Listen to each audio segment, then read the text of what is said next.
Hola chicos, ¿cómo están? Sean todos muy bienvenidos a esta nueva clase de anatomía patológica. Vamos a estar viendo hoy el tema de necrosis. Ya habíamos adelantado un poquitito tres cosas principales durante la clase pasada, el video pasado. Dijimos tres cosas puntuales. Que cuando ocurre la necrosis va a haber la ruptura de las membranas. Al romperse las membranas, lo que va a ocurrir es una extravasación del líquido, de todo el citoplasma interno, de todo el citosol de dentro de las células, va a ser extravasado al medio extracelular y esta extravasación me va a llevar a una reacción de todo el intersticio en contra de este evento. Entonces, esa reacción vamos a denominarle inflamación. Por ahora vamos a llamarle inflamación nada más. Vamos a ver todos los cambios que ocurren durante el decorrer de estas semanas. Ahora, cuando hablamos de necrosis, siempre hablamos de procesos patológicos. ¿Por qué va a ocurrir? El evento principal va a ocurrir, que produce esta necrosis, va a ser la desnaturalización de las proteínas intracelulares. Recuerden que las proteínas deben tener una forma, según la secuencia de aminoácidos, deben tener una cierta forma que, según la secuencia de aminoácidos, la forma va a ser diferente y según la forma, la función va a ser diferente. Entonces, cuando estas proteínas se desnaturalizan, se va a producir esta necrosis. También va a ocurrir una digestión enzimática de las células por parte de las enzimas que salen de los lisosomas. Entonces, esta célula va a ser incapaz de mantener la integridad de la membrana, que era el primer punto que les comenté recién, y la clase del video pasado, de que se rompe la membrana. Este evento, la membrana se rompe, va a producir la extravasación del líquido que está dentro de las células hacia afuera. ¿Y qué voy a tener entonces? Voy a tener la dispersión de todas esas enzimas y de todo ese citosol, de todo el citoplasma que estaba dentro de la célula, está ahora en el extracelular. Va a hacer que este intersticio genere una reacción en contra de ese evento que yo le voy a denominar inflamación. Ahora, la morfología, nosotros lo que vamos a ver acá es un marcado aumento de la eosinofilia. Esto se va a deber por la pérdida del ARN mensajero, el ARN citoplasmático, y también por parte de las proteínas desnaturalizadas que están en todo el citoplasma, generando este aumento de la eosinofilia. Ahora, muchas veces, en vez de yo ver célula, normalmente yo veía el tejido, célula acá, su membrana, conseguía delimitar su núcleo. ¿Qué voy a ver ahora? Ahora, esto se rompió. Esto se rompió, ¿correcto? Entonces, al romperse, pregunto, ¿esta membrana plasmática cómo estaba formada? Esta membrana plasmática, si ustedes recuerdan, estaba formada por una bicapa lipídica. Acá tengo un lípido, acá tengo un lípido, ¿sí? Una bicapa fosfolipídica, como le denominaba. Acá la cabeza fosfo, acá, y en el medio el lípido. ¿Qué ocurre? La cabeza fosfolipídica era una sustancia polar que atraía el agua. Y la cola lipídica era una sustancia que repelía el agua, ¿sí? Era una sustancia hidrofóbica. ¿Qué va a ocurrir entonces cuando esto se rompe? Acá en la puntita yo voy a tener en el medio el lípido en contacto con el agua externa. Entonces, ¿qué va a hacer esta cadena fosfolipídica para correr del agua? Va a hacer esto, miren. En vez de estar así, se va a esconder del agua generando un remolino, un redemoinho. Y esas son las masas que voy a encontrar yo en la morfología. Voy a encontrar masas de fosfolípidos arremolinadas, que les voy a denominar figuras de mielina. Tanto es que en el otro video les mostré allá, si vuelven a aquella imagen van a conseguir ver las figuras de mielina en ese lugar. ¿A qué se corresponde? Cuando se rompe la membrana plasmática, ellas se van a unir, se van a plegarse corriendo del agua, generando las figuras de mielina. Muy bien. En cuanto al núcleo, el núcleo va a sufrir también 3 alteraciones nucleares, que va a ser la pignosis, la cariólisis y la cariorexis. Pignosis, le voy a denominar al núcleo cuando se achica y se vuelve hipercromático, se condensa. Cariólisis, cuando se rompe, la membrana nuclear se rompe, hay una disolución del núcleo. Y la cariorexis ya va a ser la fragmentación del núcleo. Ahora, todo esto explicando como necrosis en general.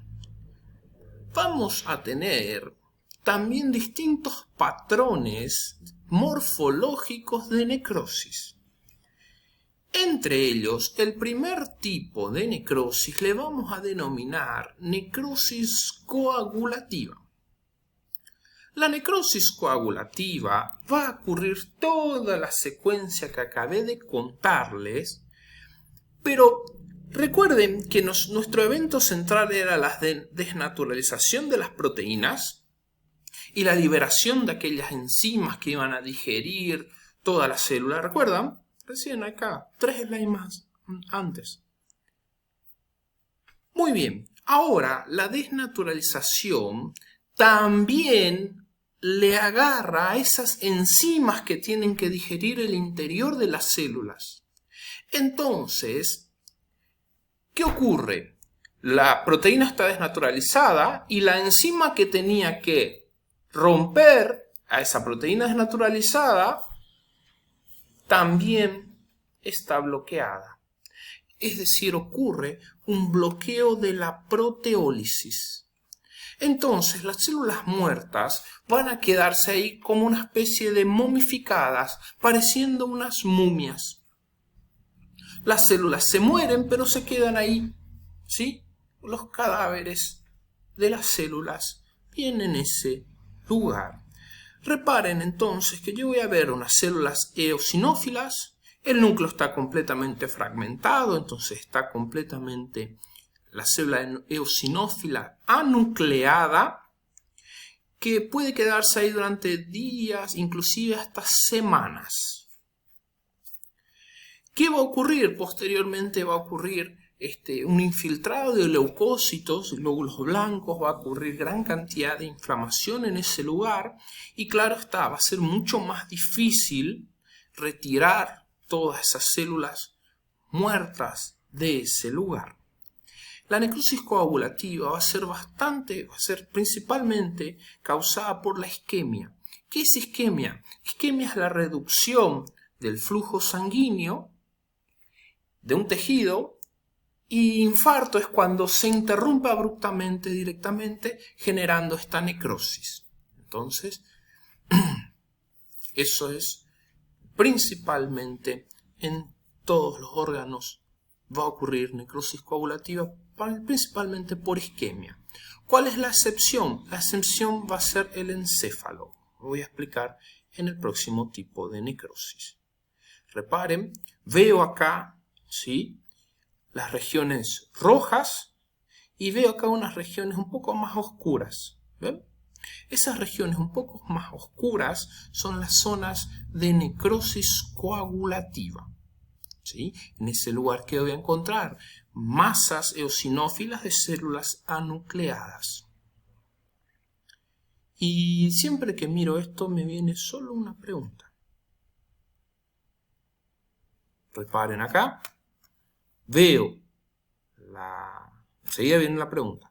Reparen, veo acá todas las zonas y veo estos puntos negros. Estos puntos negros, si yo me acerco a ellos, yo no consigo ver núcleos. ¿Ven?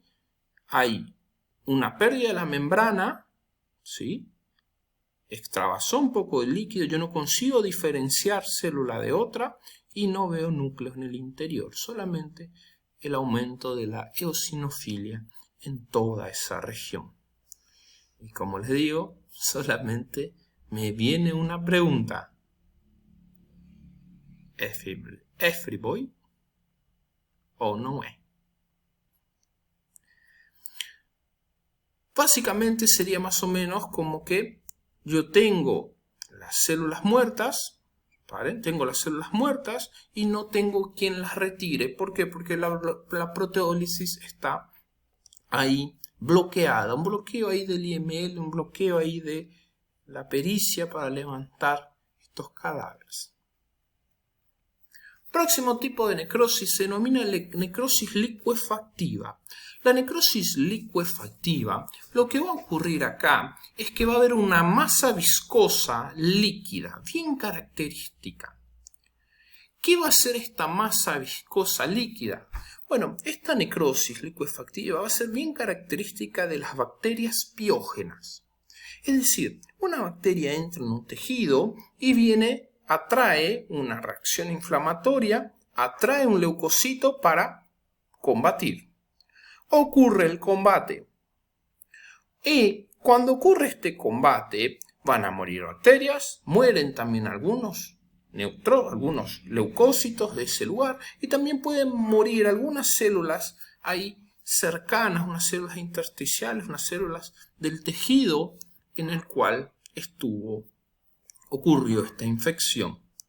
Entonces, el resultado de esa batalla va a ser esta masa viscosa líquida que va a ser un líquido cremoso, amarillento, que va a tener en su interior leucocitos muertos, bacterias muertas y algunas células intersticiales muertas también, que yo le voy a denominar pus. Exactamente, la necrosis licuefactiva se caracteriza por la presencia de pus.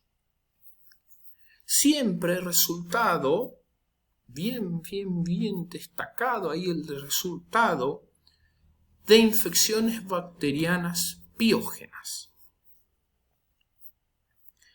Excepto en el sistema nervioso central. En el encéfalo, esta necrosis se produce muchas veces por hipoxia, por isquemia. Por eso era el excepto en la necrosis coagulativa. Reparen en este lugar un gran absceso cerebral.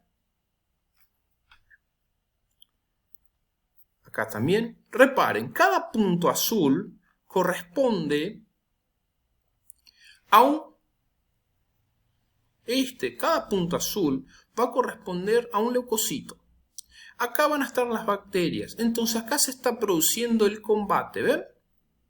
Entonces, entre este combate empiezan a morir tanto bacterias, células intersticiales y leucocitos. Y este líquido va a formar este líquido, este material lechoso, viscoso, cremoso, que le denominamos pus. Básicamente, como las antiguas peleas, los antiguos combates, ¿sí? Por ejemplo, en esta película famosa, ocurre el combate en uno, el otro, y luego el campo de batalla se llena del resultado. O es como si yo agarras un liquidificador, una licuadora, liquidificador, bacterias, leucocitos ¿Qué tengo resultado?